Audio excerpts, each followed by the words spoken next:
articulações e ligamentos, tá? Então, a minha cervical é uma região extremamente importante. Por quê? Porque nessa região cervical, então, está passando a minha medula espinhal com todas as minhas informações descendentes, e é claro que aí vai saindo, né? Nível medular C1, sai o nervo C1, nível, que é entre o occipital e o atlas.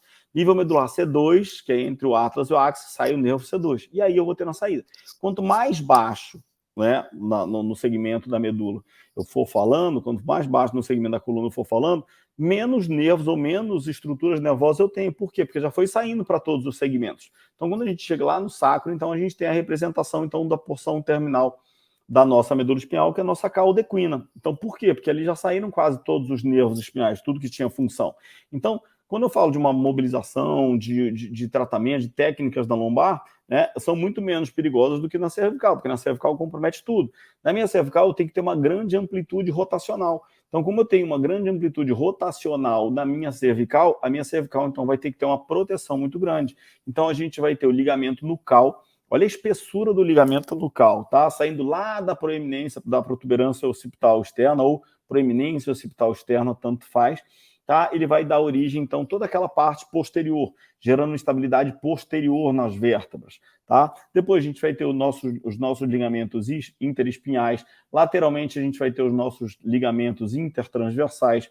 Anteriormente, então, tirando C1 e C2, articulação atlanto-axial e articulação atlanto-occipital, ou seja, as articulações do atlas, a gente não vai ter disco intervertebral.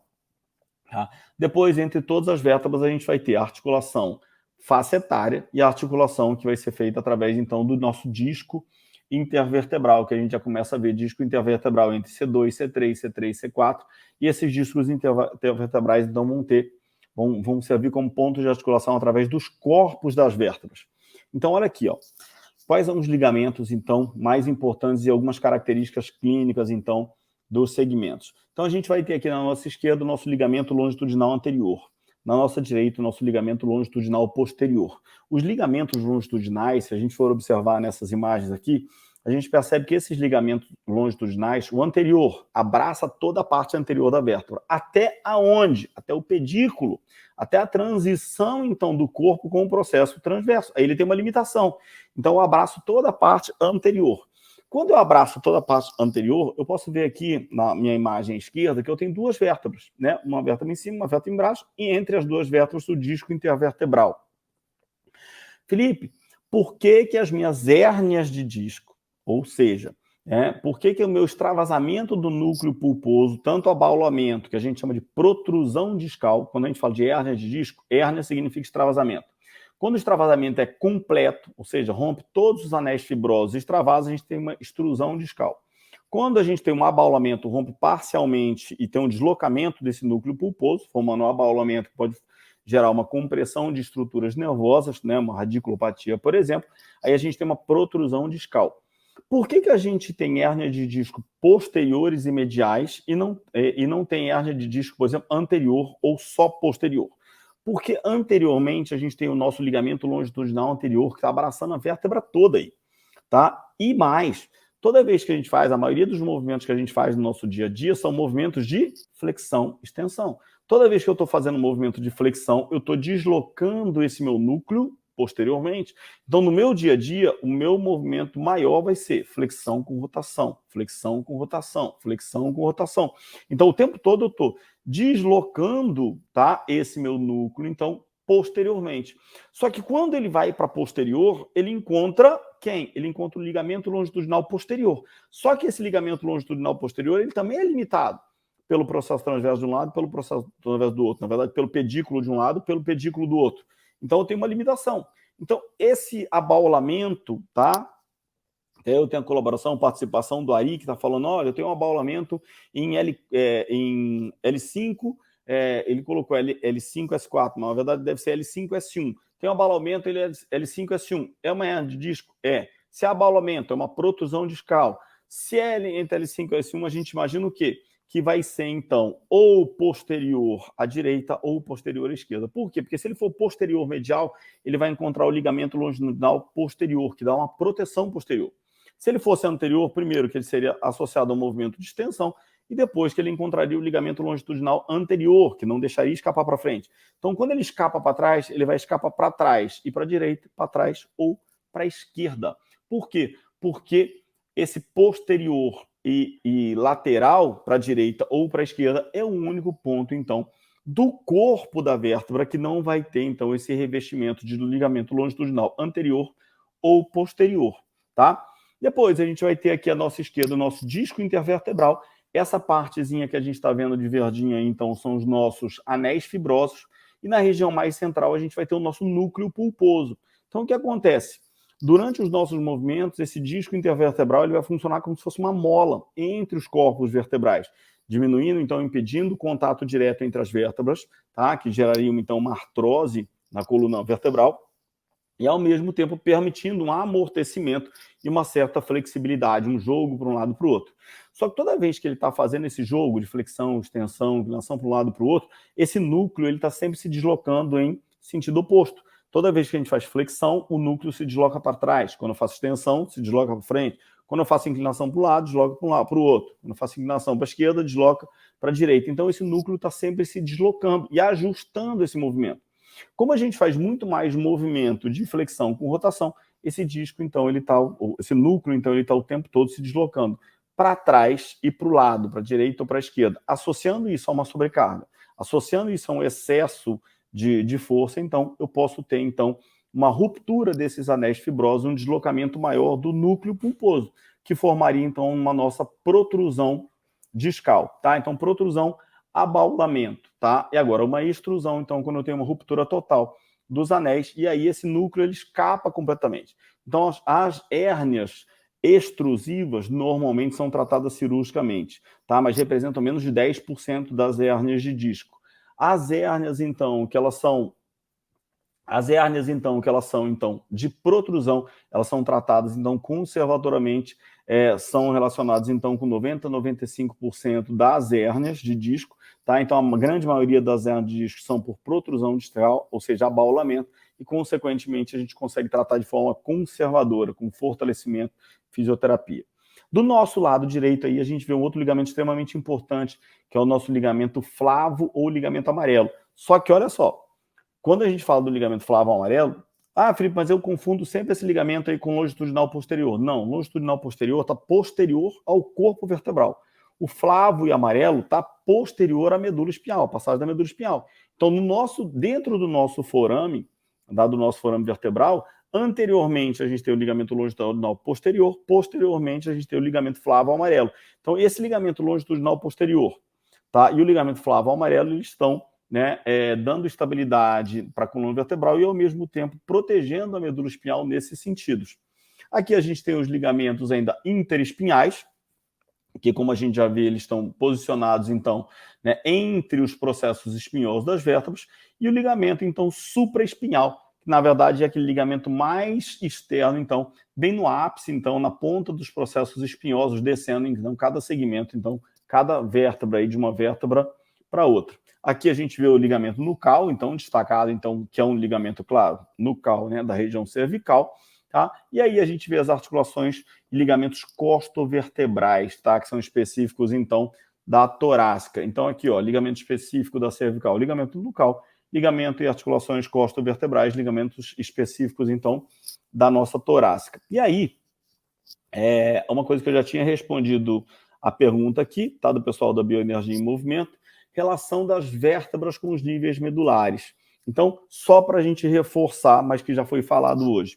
O que é um nível medular? Então, um nível medular é um espaço entre uma vértebra e outra por onde está saindo um nervo espinhal, tá? Então, a gente vai ter um nível medular a mais do que as vértebras, tá? Então, a gente vai ter vértebras cervicais, C1 a C7, níveis medulares, C1 a C8, tá? Então, aonde começou o primeiro nível medular? Entre o occipital, tá, e o atlas. E onde terminou o nível medular cervical? Terminou entre C7 e T1. Então, comecei saindo lá acima de C1, terminei abaixo de C7. Então, por isso eu vou ter níveis medulares nas cervicais, níveis medulares 8, tá? Então, C1 acima do atlas, C8 abaixo de C7.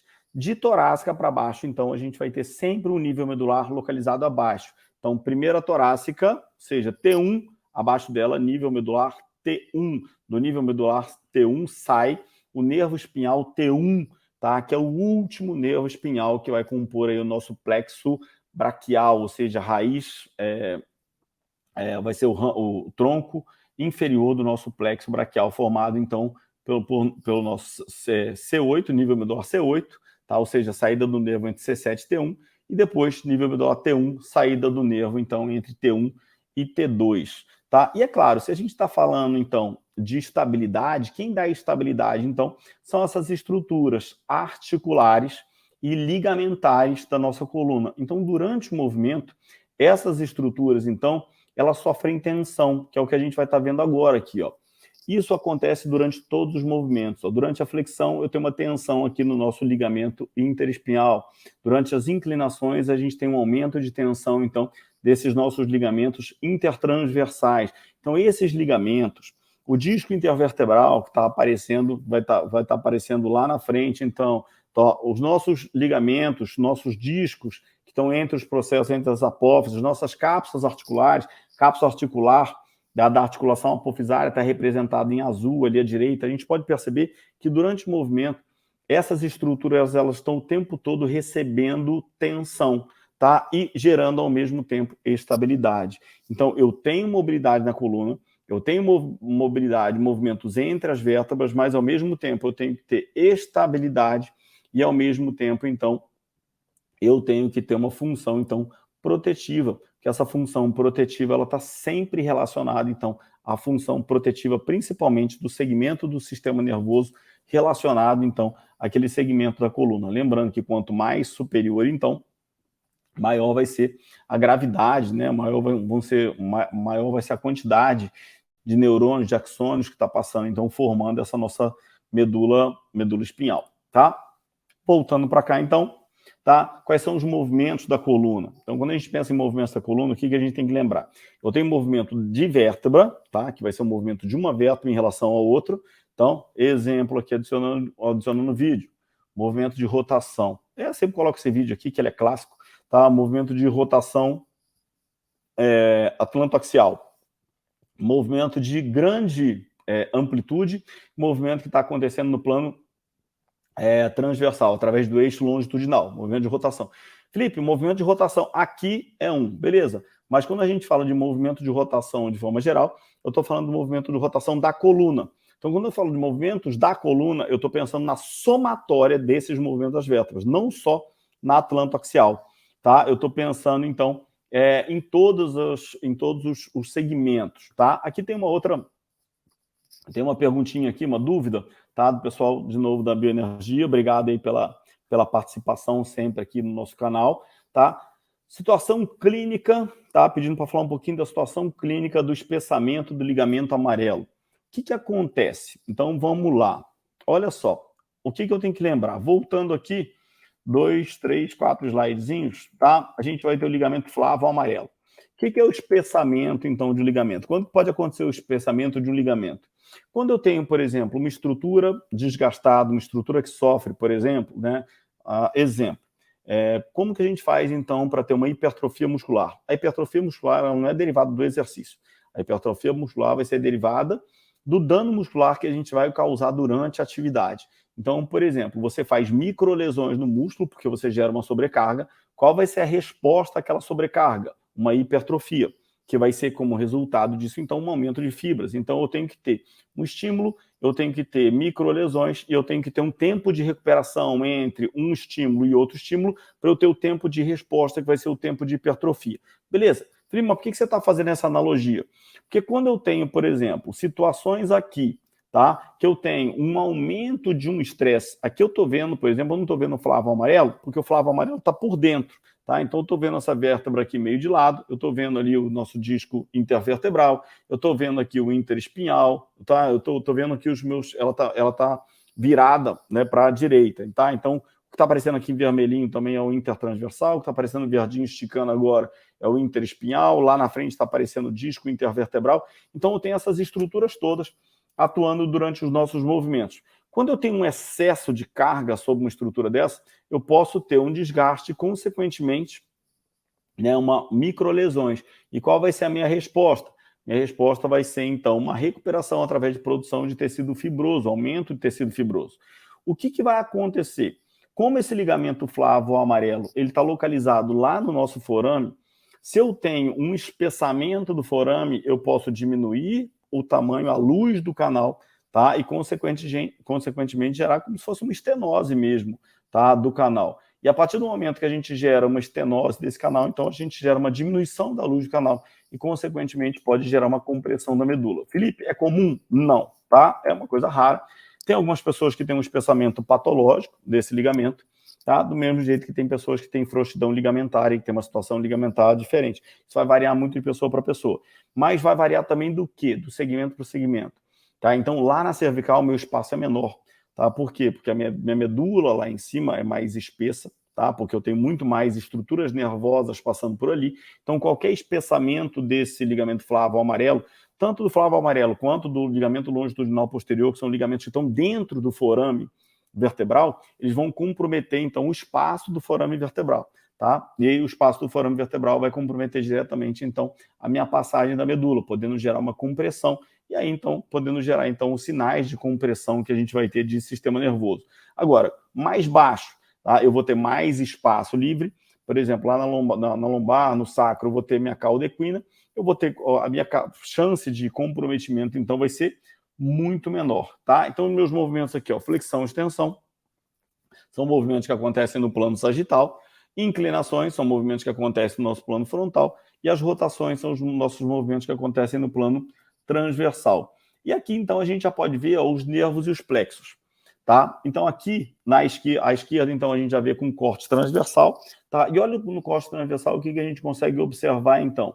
Esse corte transversal, então, um corte transversal no nível torácico, eu já consigo ver ali os segmentos. Felipe, como é que você sabe que é no nível torácico? Eu estou vendo até a costela ali saindo lateralmente, tá? Então, eu estou vendo ali o corpo vertebral anteriormente, a minha medula bem central, né, com minha substância branca, minha substância cinzenta, meus processos transversos, meu processo espinhoso, a minha musculatura dorsal profunda toda passando ali, e o meu nervo saindo, ó, tá? Ramo anterior do nervo espinhal saindo ali, tá? Para um lado e para o outro, tudo bonitinho, tá? Aparecendo para vocês em corte transversal. Essas são as estruturas, tá? Então, o que é um nervo? O nervo, então, o nervo espinhal vai ser a saída, tá? Dessas estruturas, então, nervosas da medula espinhal através dos nossos níveis medulares, de C1 até embaixo. Lembrando que sempre a gente tem um nível medular abaixo, tá? E depois, tá? O que são os plexos? Toda vez que a gente fala de plexo, a gente está falando de um conjunto de nervos que vai para uma mesma região. Então, o que eu tenho? Plexo braquial. É o conjunto de nervos que nerva os membros superiores. Tá? Então, o que é o plexo lombosacral? Conjunto de nervos que vai em direção aos membros inferiores. Então, é muito importante que a gente saiba quem são esses plexos. Plexo braquial, tá? E plexo lombosacral. Quem forma o plexo braquial? Raízes de C5, C6, C7, C8 e T1. Então, C5 e C6 vão dar origem, como a gente pode ver aqui na esquerda, ao nosso tronco superior. C7 vai dar origem ao nosso tronco médio. C8 e T1 vão dar origem ao nosso tronco inferior. Quando a gente está avaliando um paciente, por exemplo, que a gente está fazendo avaliação de reflexos miotendinosos, reflexos profundos, avaliação de sensibilidade superficial, tátil, térmica, dolorosa, a gente sempre faz o teste, sempre tentando perceber de que nível medular vem esse déficit, né? Através do teste específico das regiões inervadas por cada um dos nervos. Então, por exemplo, quando a gente fala de plexo braquial, a gente tem os dermátomos relacionados ao plexo braquial. Qual é o dermátomo? O que é um dermátomo? Região da pele inervada por um determinado nervo. Um miótomo, os músculos relacionados inervados por aquele determinado nervo. O esclerótomo, as estruturas articulares e inervadas por aquele determinado nervo. Então, a gente faz principalmente testes musculares e testes, então, de sensibilidade superficial através, então, da pele. Então, quem é dermátomo de C5? Dermátomo de C5 vai ser porção lateral do braço. Dermátomo de C6, porção lateral do antebraço, tá? Primeiro e segundo dedos da mão. Dermátomo de C7, palma da mão, dorso da mão e dedo médio, dermátomo de C8, tá? Lembrando, C8 é o nível entre, tá, C7 e T1, tá? Então ele vai pegar a porção lateral do antebraço, porção medial, perdão, do antebraço, mais quarto e quinto dedos. Então, Felipe, se o paciente tem uma dor cervical, tá, e um formigamento no quarto e quinto dedos, o que eu penso? Tá? Nível medular, a origem da lesão tá lá no nível medular C8, ou seja, entre na transição da vértebra C7 com T1. Será que não tem algum comprometimento ali? Será que não tem alguma compressão ali? O que está acontecendo de diferente? Eu vou tratar essa alteração de sensibilidade do dedo? Não, eu vou tratar a alteração que está acontecendo na coluna naquele segmento.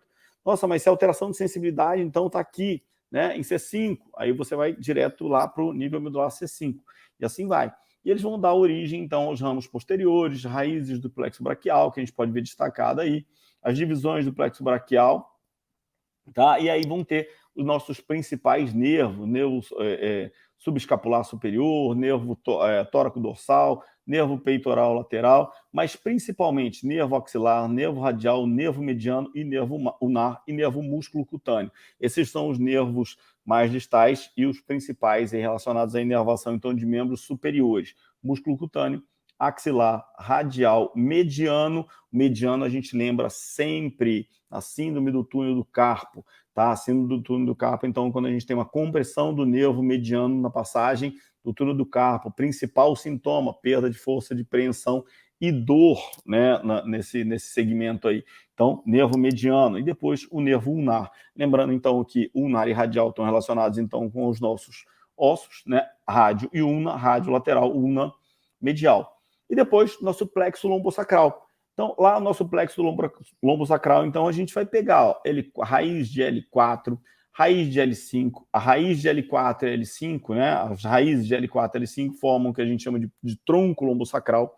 Depois, a gente vai ter as raízes de S1, S2, S3, S4, S5 e até também C1 pegando lá. Mas, na verdade, principalmente, né, o nosso plexo lombosacral vai até S4, de L4 até S3 e S4. E a gente vai ter aquele nosso nervo grandão ali representado, então, nosso nervo ciático, ou, tá, na verdade, o nosso nervo isquiático, tá, que popularmente é chamado de nervo ciático. E lá dessas raízes superiores, então, ó, L4, L5, S1, S2, S3, principalmente, vão sair, tá, o nervo para o músculo obturador interno, o nervo glúteo inferior, o nervo glúteo superior, tá? Esses nervos, então, eles são os grandes responsáveis pela inervação dos músculos pelvetrocanterianos. Quem são?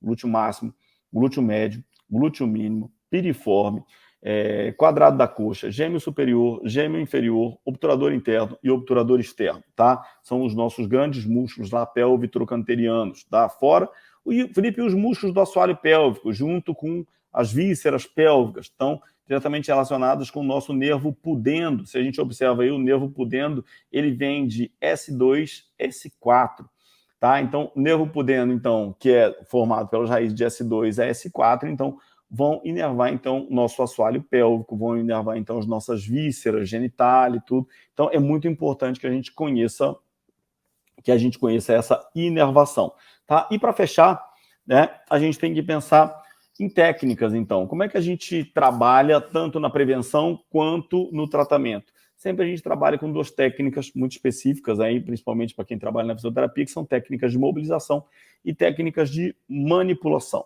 Então, só tirando a dúvida do pessoal aí, tá? Independente se é da galera que gosta de quiropraxia, se é da galera que gosta de osteopatia, tá? Eu não sou defensor de um ou de outro método, tudo, eu sou defensor da pessoa saber aplicar, tá? É uma técnica baseada no conceito teórico. Se a pessoa não sabe nem o que está fazendo, nem a biomecânica, né, da coluna vertebral, como é que ela vai fazer uma coisa ou outra? Se ela não sabe, por exemplo, né, qual o posicionamento da faceta, como é que ela vai manipular aquilo? Se ela não conhece a estrutura, manipular ou mobilizar, ela vai estar sempre fazendo uma técnica errada.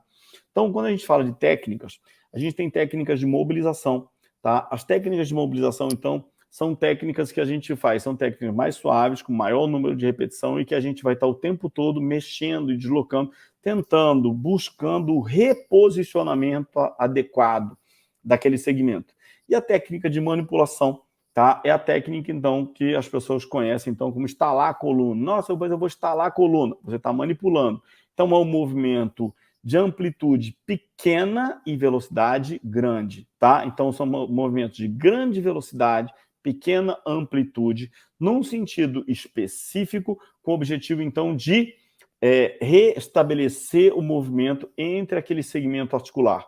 Então, a gente tem várias técnicas de manipulação e várias técnicas de mobilização. Felipe, isso é só na coluna vertebral? Não, isso é em qualquer segmento.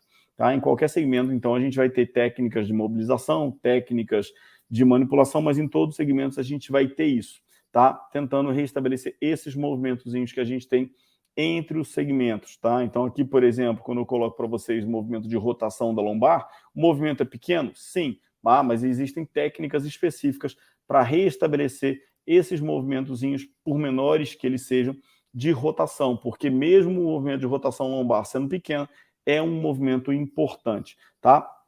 Então, aqui no canal, vocês vão encontrar alguns vídeos também, não só vídeo de anatomia e vídeo de biomecânica, mas tem alguns vídeos de técnicas específicas. Técnica de manipulação torácica, técnica de manipulação lombar, técnica de mobilização da cabeça da fíbula. A cabeça da fíbula não é coluna, mas é mobilização. Então, se a gente está falando de mobilização ou manipulação, é importante vocês entenderem esses conceitos aí, tá? E, posteriormente, a gente vai fazer uma aula mais voltada para a parte prática, tá? Com técnicas específicas só de mobilização e técnicas específicas só de manipulação, tá? Normalmente a gente utiliza, então, essas técnicas de mobilização e manipulação para tratamento, beleza? Com isso, galera, a gente encerra, tá? Nossa aula de hoje. Queria agradecer a vocês aí, tá? E a gente encerra, então, tendo falado, então, fazendo uma revisão aí de anatomia e biomecânica da coluna vertebral.